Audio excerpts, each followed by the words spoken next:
मैं हूं दिनेश सिंह। हम यहाँ दिल्ली में मौजूद है प्रेस क्लब में, और यहाँ पे जाट खाप पंचायत ने जो है नरेश बालियान को, जो कल गिरफ्तार हुए हैं गैंगस्टर एक्ट के तहत, उनके बारे में जानना चाहते हैं आखिर क्या वजह है कि उनको गिरफ्तार किया गया और क्या करने वाले हैं, क्योंकि इनका जो जाट समाज है काफी उबाल पे आ रखा है। और वो जो कहे, उन्होंने ये कह दिया है कि हम जो है बीजेपी के सभी उम्मीदवारों को हराने में काम करेंगे। जाट की जो है दिल्ली में 10% की संख्या है। आइए हम बात करते हैं। जाटों के ऊपर स्पेशल बीजेपी का एक पॉइंट रहा है कि इनको किसी भी प्रकार से हम दबाएं इनके उद्देश्य को, जबकि हमारा उद्देश्य इस देश के अंदर अमन, शांति और भाईचारे को कायम रखना है। और बीजेपी लगातार लोगों के बीच में जहर घोल रही है। और आज की इस मीटिंग में हमारे बीच में शिशुपाल शेखारा जी जो दिल्ली से हैं, रणबीर सिंह जी लाडपुर से हैं, राजेंद्र सिंह जी लाडपुर से हैं और शिशुपाल डबा। आप समाज के सब गणमान्य व्यक्ति हैं। हमारी काफी देर बाद मीटिंग चली है और मीटिंग में हमने ये तय पाया है कि बीजेपी सरकार की इस दमनकारी नीतियों का हम डट कर सामना करने वाले हैं। और बीजेपी के तमाम नेताओं को हम यहाँ से खुल कर यहाँ बताने वाले हैं कि समाज के नेताओं को आप लोगों ने डरा के, कुछ एक लोगों को, हमारे लोगों को डरा कर अपने पक्ष में तो ले आए आप, लेकिन पूरे समाज को आप डरा नहीं सकते। ये समाज डरने वाला नहीं है, ये समाज लड़ने वाला है, अपने हक के लिए लड़ने वाला है। और अब इससे आगे जानकारी आपको शिशुपाल शेखारा जी की। धन्यवाद भाई साहब। सर एक मिनट में जी धन्यवाद।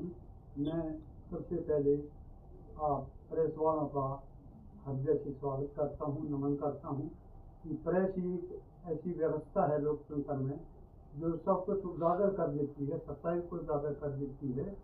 और मैं इस विषय में, जाट समाज के विषय में आपसे कुछ कहना चाहता हूँ कि हमारे जाट समाज की जो एमएलए हैं नरेश बालियान जी, उन्होंने सुरक्षा मांगी थी, उनको धमकी दी गई थी।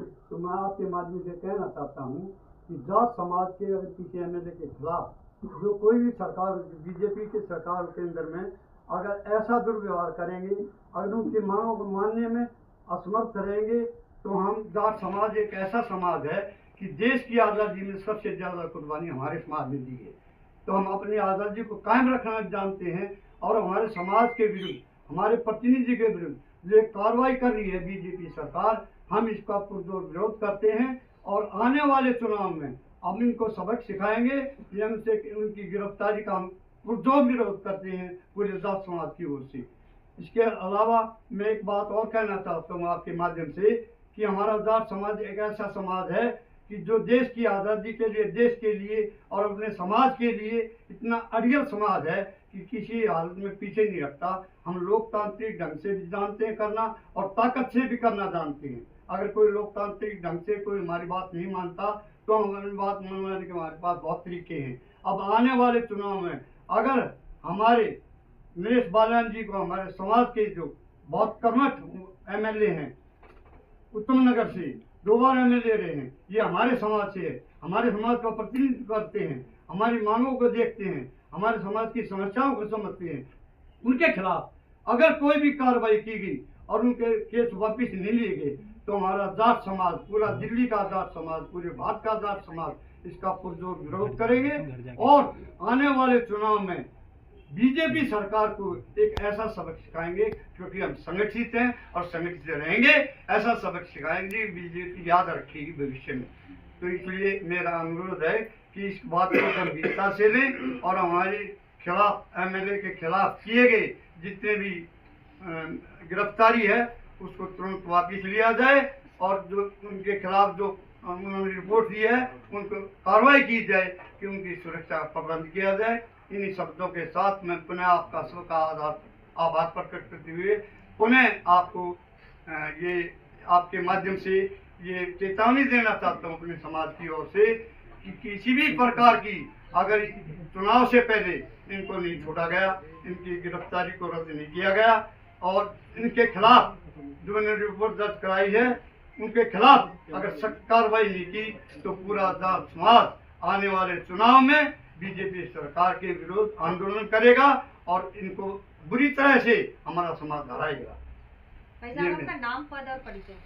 मेरा नाम राहुल दादू है और मैं हमारी अब मीटिंग का आज एक और बताता हूँ। हमने ये तय पाया है कि जहाँ हम अपने समाज को ये मैसेज देना चाह रहे हैं कि जहाँ पे भी बीजेपी का कैंडिडेट हारता हो उसको हराओ, उसके पक्ष उसको हराने वाला चाहे कांग्रेस का आदमी हो या निर्दलीय हो या किसी भी पार्टी का हो, आम आदमी पार्टी का हो या अन्य कोई भी दल से संबंध रखता हो, लेकिन बीजेपी को हराने वाला आदमी हो, आप बीजेपी का कोई जाट खड़ा उसको भी हराओ।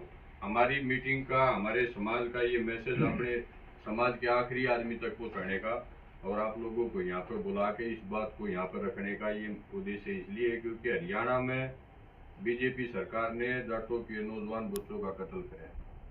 दादू जी, ये जो मामला जो चल रहा था ये गैंगस्टर्स के साथ जुड़ने का था जी। तो ये जो 2 साल तो गैंगस्टर को तो अभी तक नहीं पकड़ पाई है पुलिस। नहीं, लेकिन जो उनकी जो ऑडियो जो है वो ऑडियो बीजेपी के सोशल मीडिया हैंडल से आप लोगों के बीच में आती है, जबकि पुलिस की ओर से तो वो आई नहीं है, ना ही कोर्ट की तरफ से वो आई। तो आपने कोर्ट में जाके एंटीसेप्टिव बेल क्यों नहीं दी कि ये मामला झूठा है, क्योंकि ये मामला तो आज का तो है नहीं। देखिए, तो हम लोग पिछले लंबे समय से खनौरी बॉर्डर के ऊपर बैठे हैं। किसान वर्ग जो है वो लगातार हाईकोर्ट के चक्कर काट रहा है। हाईकोर्ट लगातार बोल रहा है सरकार को कि दिल्ली जाने का रास्ता दो किसानों को, और दिल्ली आने का रास्ता ये सरकार मान ही नहीं रही, वो खोल ही नहीं रही। हरियाणा सरकार बीजेपी की सरकार है हरियाणा, और केंद्र में बीजेपी की सरकार। ये लोग कानून को मानने वाले लोग हैं नहीं, ये संविधान में विश्वास रखने वाले लोग हैं नहीं। हम लोग इस देश के अंदर भाईचारा और प्यार का माहौल चाहने वाले और देखने वाले लोग। सर, माननीय अदालत जो है वो तो लोकतंत्र से चलती है ना जी, तो आप अदालत का दरवाजा खटखटा सकते थे। अदालत का दरवाजा किसानों ने कितनी बार खटखटा लिया, क्या उनको रास्ता दे दिया गया? हम आपसे ये भी पूछ रहे हैं। और अदालत का तो रास्ता है ही, वहाँ पे तो जाना पड़ेगा ही, और वो तो जाएंगे तो पार्टी वाले जाएंगे। लेकिन हमारा मैसेज अपने समाज को ये है कि भाई बीजेपी से डरना नहीं, हमने इनको हराना, हम इनको हरा के ही मानेंगे। राहुल जी, ये मंच कब बना है, कितने वर्ष पुराना है, कितने लोग इसमें सम्मिलित हैं?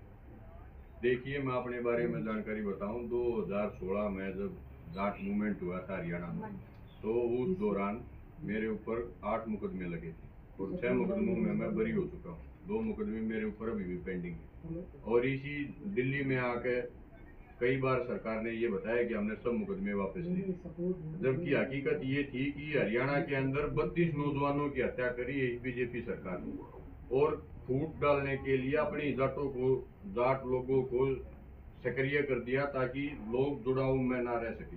जबकि 18 इस जाट मरे थे, 14 लोग गैर जाट मरे थे, और 18 और 14 में कोई ज्यादा भेद नहीं है। हर बिरादरी के ऊपर मुकदमा लगे, हर बिरादरी के बच्चे जेल के अंदर है। 35 बनाम 1 का नारा दिया गया, तीसरी बार बीजेपी वहाँ पे आ गई, जबकि किसी भी नेता का जनाधार है। नफरत की राजनीति करती है बीजेपी, और हम इस नफरत की राजनीति के खिलाफ हैं और खिलाफ ही रहेंगे।